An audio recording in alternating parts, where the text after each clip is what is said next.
بسم اللہ الرحمن الرحیم۔ حضرت ابو ذر غفاری رضی اللہ عنہ کا مرتبہ اتنا بڑا کیوں ہے؟ ایسے ہی سچے قصوں کے لیے ہمارے چینل کو سبسکرائب کریں اور واقعہ مکمل سنیں۔ ان کا اسم گرامی جندب بن جنادہ ہے، مگر اپنی کنیت کے ساتھ زیادہ مشہور ہیں۔ بہت ہی بلند بڑے صحابی ہیں۔ یہ اپنے عہدے، صبر اور تقویٰ و عبادت کے اعتبار سے تمام صحابہ کرام میں ایک خصوصی امتیاز رکھتے ہیں۔ شروع اسلام ہی میں مسلمان ہو گئے، یہاں تک کہ بعض محققین کا قول ہے کہ اسلام لانے میں ان کا 5واں نمبر ہے۔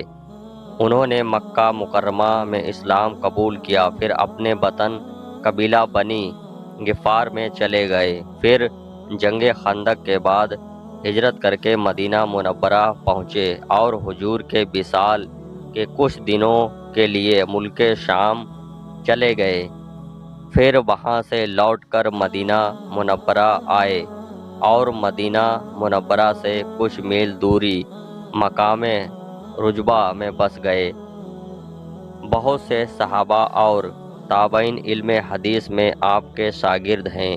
حضرت عثمان غنی کی خلافت میں بمقام رجبہ سن 32 ہجری میں آپ نے وفات پائی۔ ان کے بارے میں حضور اقدس کا ارشاد گرامی ہے کہ جس شخص کو حضرت عیسیٰ علیہ السلام کی زیارت کا شوق ہو وہ ابو ذر کا دیدار کر لے۔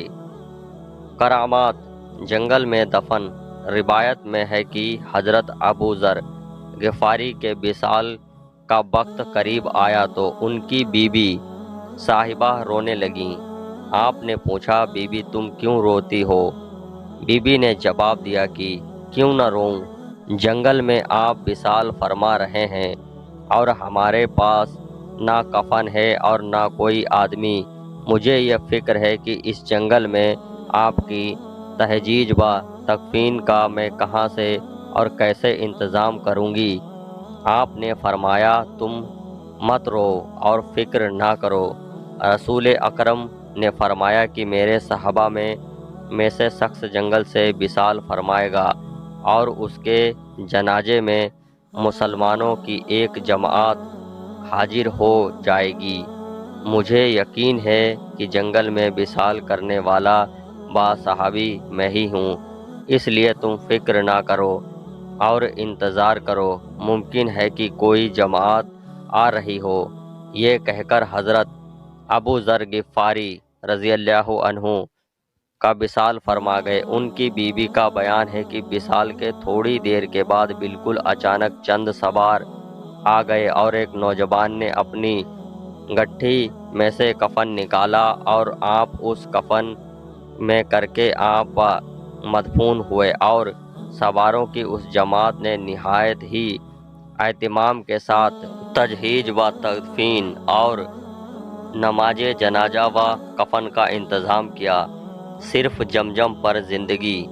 بخاری شریف کی روایت ہے کہ جب ابو ذر غفاری رضی اللہ عنہ مسلمان ہوئے تو روزانہ مسجد حرم میں جا کر اپنے اسلام کا اعلان کرتے اور کفار مکہ ان کو اس قدر مارتے تھے کہ وہ مرنے کے قریب ہو جاتے تھے، اور حضرت عباس ان لوگوں سے یہ کہہ کر بچا لیا کرتے تھے کہ یہ قبیلہ غفار کا آدمی ہے جو تم کی شامی تجارت کی مین راستے پر واقع ہے، لہٰذا ان کو تکلیف مت دو ورنہ تمہاری شامی تجارت کا راستہ بند ہو جائے گا۔ حضرت ابو ذر غفاری رضی اللہ تعالیٰ عنہ 15 رات اسی حرم عقبہ میں روزانہ اپنے اسلام کا اعلان کرتے اور کفار سے مار کھاتے رہے، اور ان 15 دنوں اور راتوں میں زمزم شریف کے پانی کے سوا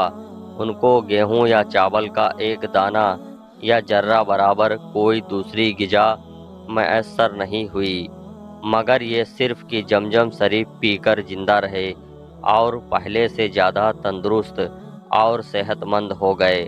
ایسے ہی سچے قصوں کے لیے ہمارے چینل کو سبسکرائب کریں اور واقعہ مکمل سننے کے لیے شکریہ۔ ملتے ہیں ایک نئے واقعے کے ساتھ، تب تک کے لیے اللہ حافظ۔